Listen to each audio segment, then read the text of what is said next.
Welcome to another deep dive. Yeah. This time, we're heading down under, to Melbourne, Australia, Oh, very cool. to unpack this group of friends and all their relationships in their 40s. All right. You've given us a great novel to work with this time, called 40-something. Sounds like rich material. Oh, yeah. I I'd mean, say there's love and loss and Yeah. career struggles, the whole The whole 9 yards. Yeah. midlife kind of thing. Yeah. And I hear there's some good drama, Oh, yeah. like a sudden book deal Mm-hmm. and complicated romantic entanglements and even a Oh, yeah, definitely. threesome revelation. We've got that. Whoa, okay. But Yards. it's more than just, Yeah. juicy gossip. I mean, Yeah. these characters are really wrestling with Yeah. big questions about aging Yeah. and, the search for meaning Hmm. and what it means to really connect with other people. Okay, I am hooked. Yeah. So before we get lost in all the drama, can we lay out the cast of characters? Yeah, let's do that. I need to know. Who are these people? Yeah, who are these people? All right, well, let's start with Luca. Okay. He is an Italian photographer, Okay. absolutely charming, Mhm. but struggles with commitment. Yeah. A bit lost romantically, Right. just trying to find his place, Yeah. that sort of thing. All right, so then we've got Pamela. Okay. She is an Australian author Mhm. on this incredible journey of recovery from addiction, That's right. which is already Yeah. so inspiring. She finds success and independence through her writing, Yeah. which is just, That's amazing. it's incredible. Okay. Yeah. And then there's Patricia. Okay. She is an out-of-work Australian actress Right. facing a family crisis, Yeah, which kind of adds this layer of vulnerability, definitely. emotional depth. She's grappling with the challenges of aging, Yeah. the fragility of life. Those are themes Yeah. that we'll see reflected in other characters Throughout, for sure. as well. Okay, let's talk about Liam. All right. This Yeah. guy's like the stereotypical Israeli entrepreneur, Yeah. player, Charming. good-looking, Good looking. not looking to settle down. Doesn't want to settle down, no. Yeah. But, he think- might seem like a familiar archetype at first. Right.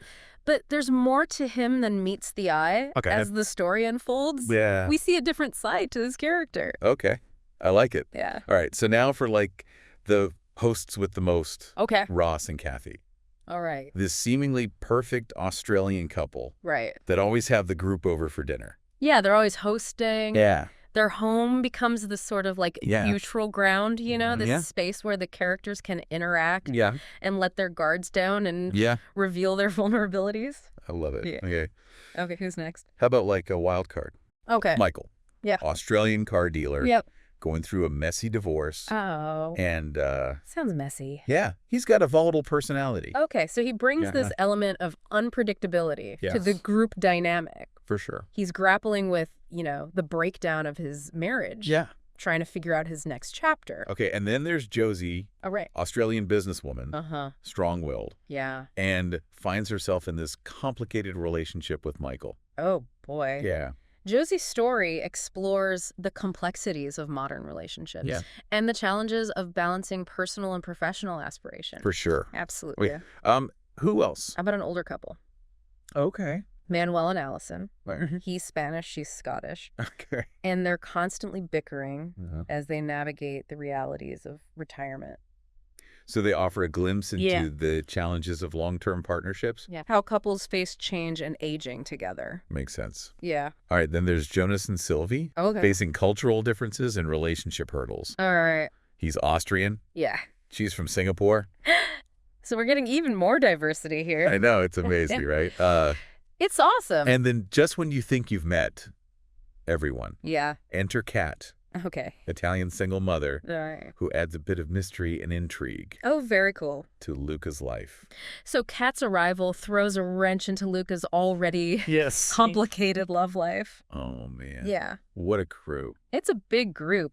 True. We've got a lot going on here. So you mentioned that Ross and Kathy host these frequent dinner parties. Yes. They sound like more than just casual get-togethers. They become like a microcosm of Oh, man. Melbourne's, diverse and tolerant society. Like Yeah. these characters come from all walks of life. Yeah. They bring their unique perspectives and experiences to the table. So we see these heated debates and deep conversations Oh, yeah. play out against the backdrop of Oh, yeah. a delicious meal. Exactly. It's during these dinners.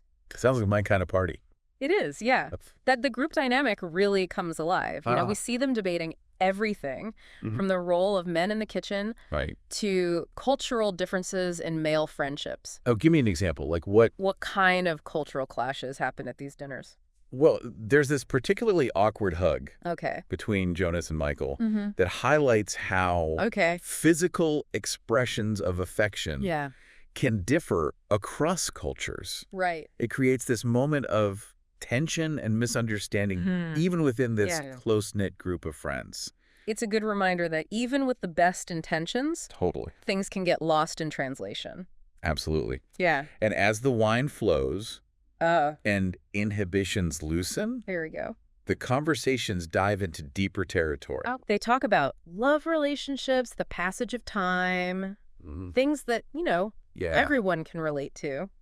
All right, let's talk about love lust Okay. and all the complications that come with it. Let's do it. This novel has like a tangled web of It does. romantic entanglement. It really does. Right. We see Luca struggling to choose between Fiona Pamela and Kat. Okay. His fear of commitment really coming into play. Yeah. And then Michael is still hung up on his ex-wife, Sally, Oh, geez. while trying to navigate this new relationship with Josie. That sounds like a... Bit of a midlife crisis. Maybe. Yeah. Yeah. And then there's Liam, Oh. the quintessential player. Right. But even he experiences this unexpected connection He does. that leads to a surprising Very surprising. and dare I say, scandalous revelation. Yes, scandalous. Wait, hold on. Yeah. You can't just drop a bombshell like that. Oh, I know. Not elaborate. What kind of revelation are we talking about? Well, let's just say it involves Liam. Okay. Yeah. And her friend Sarah. Okay. It challenges our assumptions about Liam's character. Okay. And sheds light on his capacity for genuine connection. Okay, now I'm definitely intrigued. Yeah. Okay, so now I need to know more about Pamela's journey. Okay. Her story, going from addiction to success, sounds truly remarkable. Yeah, it's incredible. What led her down that path of addiction in the first place? That's a great question. Yeah. And it's one we'll explore. Oh, come on. We don't have breaks. I know. On the deep dive. All right. I need answers. Let's rewind a bit and delve into Pamela's past. Okay, let's do it. Let's go back. So fill me in. What led Pamela down that path of addiction? Well, the novel doesn't explicitly state the substance. Okay. But we get glimpses into her past struggles through conversations and flashbacks. And we learn that her addiction reached a point where she was at risk of losing custody of her children. Oh, wow. It's heartbreaking. Heartbreaking, yeah. And it must have taken immense strength, to confront her demons and fight for her family. Absolutely. Yeah, it was a long and difficult journey for Pamela. Yeah. Requiring incredible determination to break free from the grip of addiction. Right. But what's truly remarkable is that she not only reclaims her life, but she uses her experience to inspire others. Her writing played a key role in her recovery, right? Absolutely. It was more than just a hobby for her. Yeah, it became her lifeline. Yeah. A way to process her experiences and make sense of the chaos she'd been through. Right. It was therapeutic. Exactly. Allowed her to confront her past. Yeah. And find meaning in her struggles. And through her writing, she's able to connect with others. Right. Might be going through similar challenges. That's incredibly powerful. It's like turning pain into purpose. Precisely. It's a testament to the transformative power of art and storytelling. For sure. Pamela's journey is a reminder that even in the darkest of times, there's always hope for a brighter future. It's such an inspiring story. It really is. Okay, so let's shift gears a bit. Okay. And go back to those lively dinner parties. Right. Ross and Kathy's. Yeah. We talked about the cultural clashes. Right. But there were also those heated debates about men and cooking. Oh, yeah. That was a big one. What was that all about? Well, it reveals this fascinating clash between traditional gender roles and modern expectations. It's more than just a lighthearted disagreement about who's better in the kitchen. Okay, so what's the deeper issue at play? It touches upon societal norms and expectations. The women, especially Allison, are frustrated that the men, particularly Manuel and Luca, seem reluctant to embrace domestic responsibilities. It sounds like a classic battle of the sexes. In a way, yes. Yeah. But it also reflects this broader cultural shift that's happening. Okay. The women are demanding equality. Right. Not just in the kitchen, Yeah. but in all aspects of life. It's a theme we see play out in various ways throughout the novel. Definitely. The characters are constantly challenging societal norms and expectations. It's true. Sometimes it's those subtle moments that reveal the most about their struggles. Right. Like that awkward hug between Jonas and Michael. Exactly. That scene highlights how physical expressions of affection can vary widely across cultures. For sure. What might be considered perfectly normal in one culture can feel incredibly awkward in another. Absolutely. It's a reminder that even with the best of intentions, things can get lost in translation. And those miscommunications can lead to all sorts of misunderstandings and conflicts. Oh, absolutely. As we see throughout the novel. All the time. Yeah. Yeah, these dinner parties are like a pressure cooker for social dynamics. Oh, you know, forcing the characters to confront their differences and navigate this complex emotional terrain. As the evenings progress, fueled by good food and flowing wine. And simmering tensions. Yeah, and simmering tensions. Right. Those deeper conversations start to emerge. They do. You mentioned the characters grappling with aging and mortality. Yes. Those are some pretty heavy topics. They are for dinner party. But perhaps that's why they're so important to explore. Okay. It's during these moments of vulnerability that the characters connect on a deeper level, sharing their fears, their dreams, their anxieties about the future.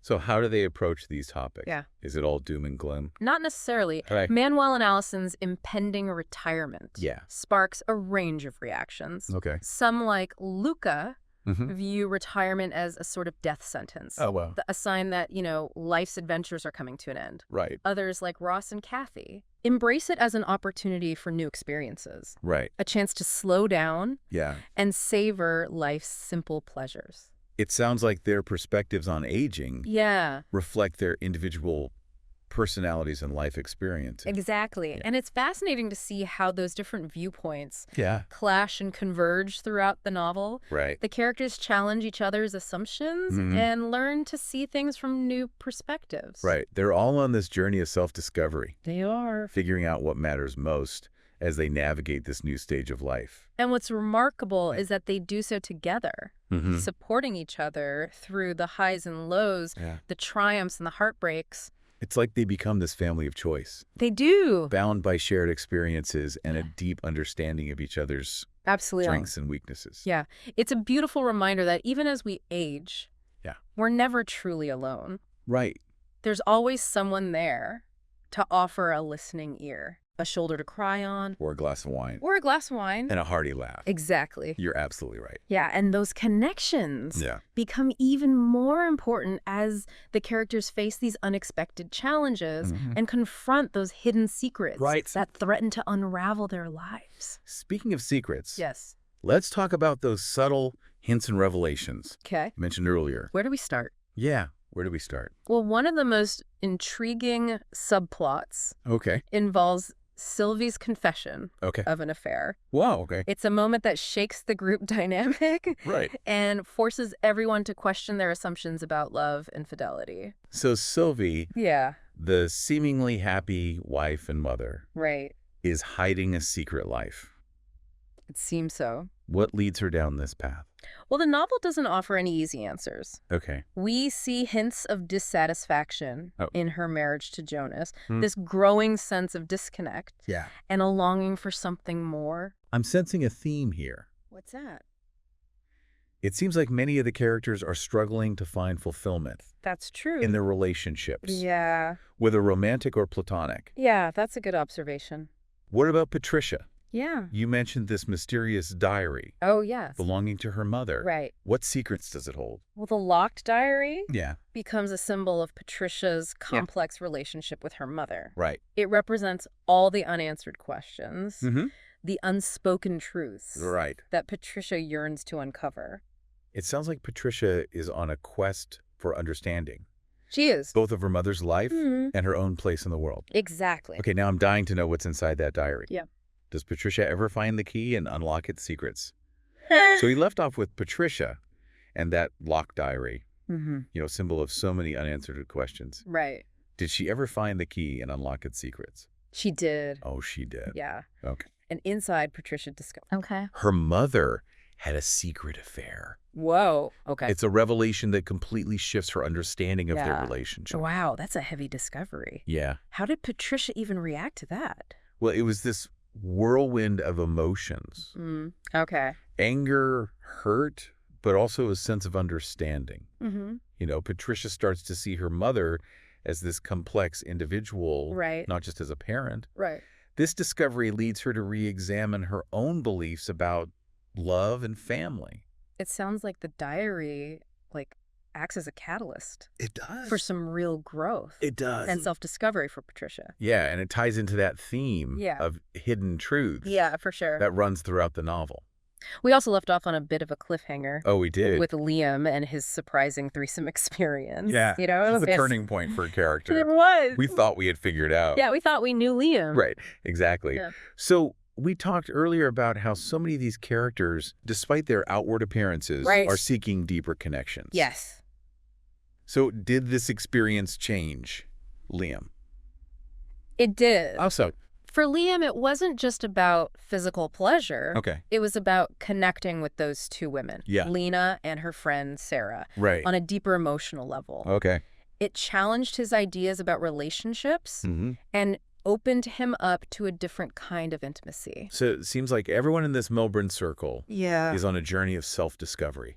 I think that's a good way to put it. We've been through a lot with them. We have. Where do we leave them at the end of the novel? Well, the novel ends with a sense of both closure and possibility. Okay. We see Pamela embarking on a new chapter in her life. Yeah. Fueled by her success as a writer. Michael and Josie find happiness together, suggesting that even amidst messy divorces, love can bloom again. That's so sweet. And Patricia, after facing immense grief, finds the strength to move forward. Good for her. Embracing the future. But some questions remain unanswered, right? They do. What about Luca and Kat? Oh, yeah. Their connection felt so strong. Right. But they both had a lot to work through individually. Yeah, they did. So where do we leave them? Their story is left open-ended. Okay. We see glimpses of a potential future for them, but ultimately it's up to the reader to imagine what might happen. Oh, I like that. Yeah. This deep dive has taken us on quite a journey. It has. We've gone from lively dinner parties and heated debates to intimate confessions and surprising revelations. So many twists and turns. What's the biggest takeaway from all of this? I think What does 40-something teach us about life and relationships? it reminds us that the search for connection and meaning is a lifelong journey. That's true. It encourages us to embrace vulnerability. Yeah. To question our assumptions. Oh, sure. And to find beauty in the unexpected. That's a good one. But perhaps the most important lesson is this. Even in a world that feels increasingly isolating, we are never truly alone. That's so powerful. It's a good reminder. Before we wrap up, I have one last question for you. Okay, shoot. The novel challenges its characters to truly see each other beyond the surface. Yeah. How can we apply that same principle That's a great question. to our own lives? Yeah, how can we become more present? Right. More aware of the people and experiences around us? Yeah. How can we move beyond superficial interactions and cultivate deeper connections? For sure. It's a challenge we all face. Yeah. And I think this novel offers a great starting point for exploring those ideas further. Beautifully said. Thank you. Well, thank you for joining me on this deep dive It's been a pleasure. into 40-something. I've enjoyed it. It's been a fascinating journey. It has. And we encourage you to seek out the full novel. Yes. And immerse yourself in its rich details and vibrant characters. Absolutely do that.